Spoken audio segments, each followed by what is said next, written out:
প্রিয় অষ্টম শ্রেণীর শিক্ষার্থীরা, শুভেচ্ছা নিও। আজকে আমি তোমাদের স্বাস্থ্য সুরক্ষা বইয়ের তৃতীয় অধ্যায় শারীরিক ফিটনেসের ৪৫ পৃষ্ঠা থেকে বিভিন্ন প্রশ্ন ও ছকের সমাধান করে দেব।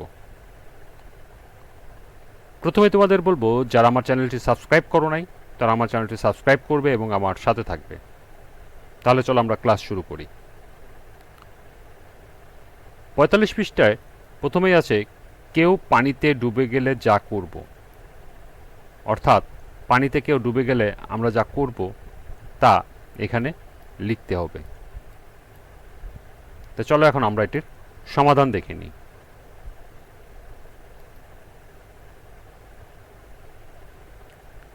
কেউ পানিতে ডুবে গেলে যা করব তা নিম্নে উপস্থাপন করা হলো। ১. কেউ পানিতে ডুবে গেলে আতঙ্কিত না হয়ে প্রথমে তাকে পানি থেকে তুলে আনব। ২. পানি থেকে তুলে প্রথমেই শুকনা মাটিতে সোজা করে শুইয়ে দেব। ৩. শ্বাস প্রশ্বাস চালু না থাকলে মুখে বা নাকে কোনো কিছু আটকে থাকলে তা পরিষ্কার করব।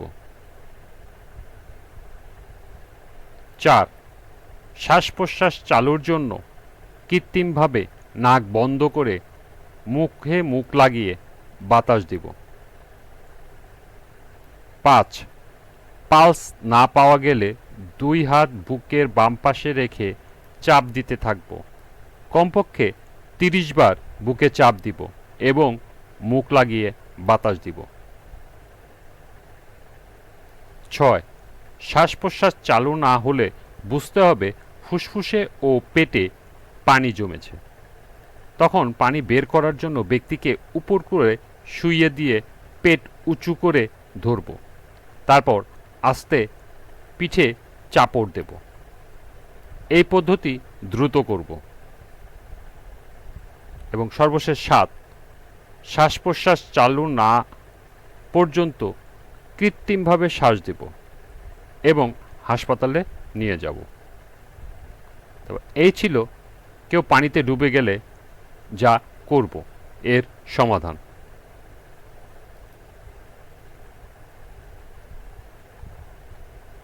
পরের পৃষ্ঠায় আছে কাউকে সাপে কাটলে যা করব, অর্থাৎ সাপে কাটলে আমরা যা করব তা এখানে লিখতে হবে। তো চলো এখন আমরা এটার সমাধানটি দেখে নিই।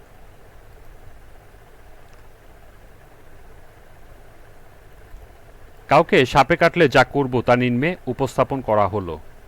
১. আতঙ্ক বা ভয় হৃদকম্পন বাড়িয়ে দেয়, এজন্য আক্রান্ত ব্যক্তিকে বারবার আশ্বস্ত করব এবং সাহস দিব। কোনোভাবেই আতঙ্কগ্রস্ত হতে দেওয়া যাবে না। ২. দৌড়ালে বা খুব দ্রুত হাঁটলে বিষ দ্রুত সারা শরীরে ছড়িয়ে পড়তে পারে। যত কম নাড়াচাড়া হবে তত কম হারে বিষ সারা শরীরে ছড়াবে।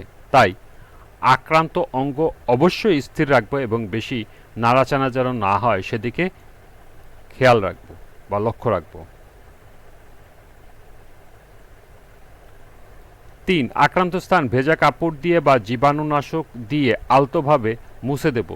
মূলত জীবাণু দূর করার জন্যই এই পদ্ধতি প্রয়োগ করব। ৪. আক্রান্ত স্থানের উপরে একটি লম্বা কাঠ ও কাপড়ের সাহায্যে বেঁধে ফেলব। খুব বেশি শক্ত করে বাঁধা যাবে না, এতে রক্ত চলাচল বন্ধ হয়ে যেতে পারে। এমনভাবে বাঁধব যেন আক্রান্ত অঙ্গ ও কাপড়ের মাঝে কষ্ট করে একটি আঙুল ঢুকানো যায়। ৫. গামছা, ওড়না বা মাফলার দিয়ে অথবা নরম কাপড় দিয়ে বাঁধন দিব ৩টি। আবার ২০ মিনিট পর পর খুলে আবার বাঁধন দিব। ভুলেও লোহার তার, সুতলি, কারেন্টের তার বা অন্য সরু জিনিস দিয়ে বাঁধব না। ৬. কোনো ধরনের কুসংস্কারমূলক পদক্ষেপ যেমন হার্বাল পেস্ট কিংবা গোবর আক্রান্ত স্থানে উপরে লাগাবো না, এতে সেখানে ইনফেকশন বৃদ্ধি পেতে পারে। ৭. শরীর থেকে আংটি, চুড়ি, ব্রেসলেট খুলে ফেলব, কারণ কিছু সাপের বিষে আঙুল, হাত বা পা ফুলে যেতে পারে। আংটি বা চুড়ি থাকলে রক্ত প্রবাহ বন্ধ হয়ে পচন ঘটতে পারে। এবং সর্বশেষ, রোগীকে আধশোয়া অবস্থায় রাখব এবং যত দ্রুত সম্ভব হাসপাতালে পাঠাবো। তাহলে এই ছিল কাউকে সাপে কাটলে যা করব তার সমাধান।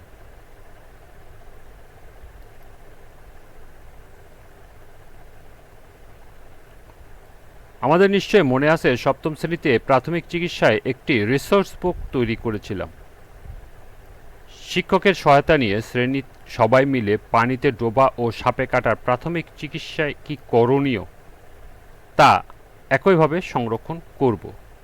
এই অভিজ্ঞতায় আমরা শারীরিক ফিটনেস কি তা অর্জনের জন্য বিভিন্ন কৌশল ও এর উপকারিতা সম্পর্কে জেনেছি। এর সাথে সাথে পানিতে ডোবা ও সাপে কাটার প্রাথমিক চিকিৎসায় কি করব এবং কি করব না তাও জেনেছি।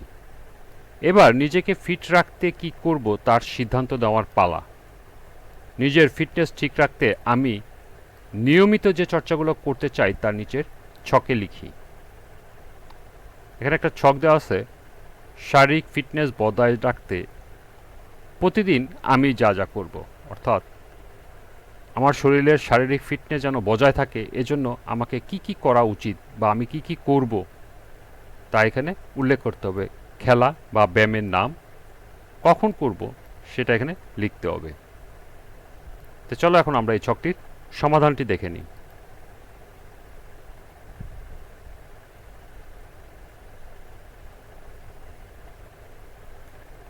শারীরিক ফিটনেস বজায় রাখতে প্রতিদিন আমি যা করব, খেলা বা ব্যায়াম, 30 মিনিট হাঁটা, কখন করব? সকালে। সাঁতার সকালে। শক্তি বৃদ্ধির ব্যায়াম, এটা করব বিকেলে। গতিবৃদ্ধির ব্যায়াম, এটাও করব বিকেলে। কোঅর্ডিনেশন বা সমন্বয়, এটা করব বিকেলে। নমনীয়তা বৃদ্ধির ব্যায়াম রাতে। সমাসন, এটাও করব রাতে। তাহলে এই ছিল আমি নিয়মিত যে চর্চাগুলো করতে চাই, অর্থাৎ শারীরিক ফিটনেস বজায় রাখতে প্রতিদিন আমি যা যা করব এর সমাধান।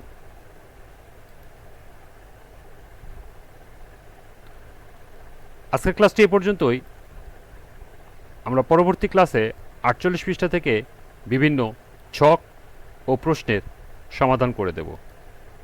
সবাইকে আবারও বলছি, যারা আমার চ্যানেলটি সাবস্ক্রাইব করো নাই তারা আমার চ্যানেলটি সাবস্ক্রাইব করবে এবং আমার সাথে থাকবে। সবাইকে আবারও শুভেচ্ছা জানিয়ে আজকের মতো আমি এখানেই বিদায় নিচ্ছি। আল্লাহ হাফেজ।